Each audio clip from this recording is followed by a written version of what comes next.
श्रेयस अय्यर की कप्तानी में टीम इंडिया का क्रिकेट के सबसे छोटे फॉर्मेट T20 में हार का सिलसिला आयरलैंड से लेकर इंग्लैंड तक जारी है। 2 मैच आयरलैंड में हारे, बड़ी मुश्किल से, मतलब तो इंद्र देवता मेहरबान हो गए, तो पहला T20 रद्द हो गया और दूसरे T20 में भी आप मैच हार गए। यहाँ पर भी 190 पे हारे, वो 189 भी हार जाते, यानी कि ऑलमोस्ट आप ये मान के चलो अय्यर की कप्तानी में आप 4 मैच हार चुके हो। अब जब अय्यर मैच खत्म होने के बाद प्रेजेंटेशन में आए तो उनसे पूछा गया आप मैच कहां हार गए, तो बड़ी ही बेतुके अंदाज में, हीरो बनने वाले अंदाज में उन्होंने कहा आप सबको तो पता है कि हम मैच कहां हार गए। टारगेट रवि बिश्नोई को कर रहे थे। रवि बिश्नोई के बारे में उन्होंने क्या कहा मैं आपको पूरा पहले बताता हूं, फिर बताऊंगा कि आप मैच असली में कहां हारे थे, आगे देखिएगा। तो उन्होंने कहा मुझे पता है कि सब कहां बिगड़ा, लेकिन मैं किसी एक खिलाड़ी को दोष नहीं देना चाहता। 15वें ओवर के बाद मोमेंटम हमारे हाथ से निकल गया।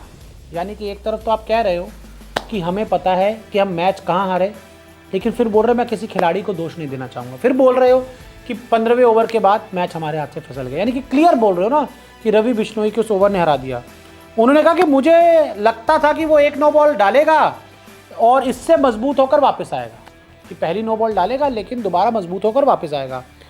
फिर 17वें ओवर में मैच हाथ से निकल गया और उन्हें इससे सीखना होगा। सिंपल बोला कि यार एक नो बॉल डाली उन्होंने जब 17वें ओवर में, तो मुझे लगा कि इससे मजबूत होकर वापस आएंगे, लेकिन फिर तो उन्होंने नो बॉल पे नो बॉल डाली, रनों पे रने खाए, खाते गए, छक्के खाते गए, चौके खाते गए।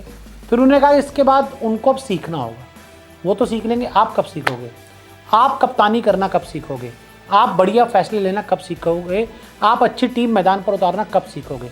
कब तक गौतम गंभीर की भेजी हुई पर्चियों से टीम चलाते रहोगे? ये मेरा आपसे सवाल है। साथ ही उन्होंने कहा ये एक शानदार स्कोर था, इस पिच पर तिलक का आखिरी ओवर में 20 रन बनाना कमाल था। उन्होंने तो बना दिए, आप कब बड़ी पारी खेलोगे? आप कब बड़े रन बनाओगे? आप कब टीम इंडिया को जीत दिलाओगे? खत्म हो गया बॉस, खत्म हो गया। और साथ में उन्होंने बोला कि जहां क्रेडिट बनता है देना चाहिए। बेथल को देखो, उसने वाकई बॉलर्स पर अटैक किया। मुझे लगता है सैम करन ने मैदान पर शुरू में ही समझ लिया था कि हमारे बाएं हाथ के बल्लेबाजों को मौका नहीं दिया।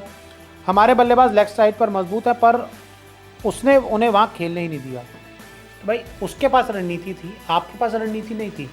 वो प्लान बनाकर आए थे, आप क्या मस्ती करने आए थे, घूमने फिरने आए थे, मौज करने आए थे? कब जीतेंगे अय्यर की कप्तानी में? हम कब जीतेंगे? आयरलैंड में ख़त्म हो चुके हैं, इंग्लैंड में परफॉर्मेंस खत्म नज़र आ रहा है, बल्लेबाजों से उस अंदाज में रन नहीं आ रहे, बड़ी मुश्किल से 190 तक आप पहुँच गए, लग रहा था 170 पे ख़त्म हो जाओगे।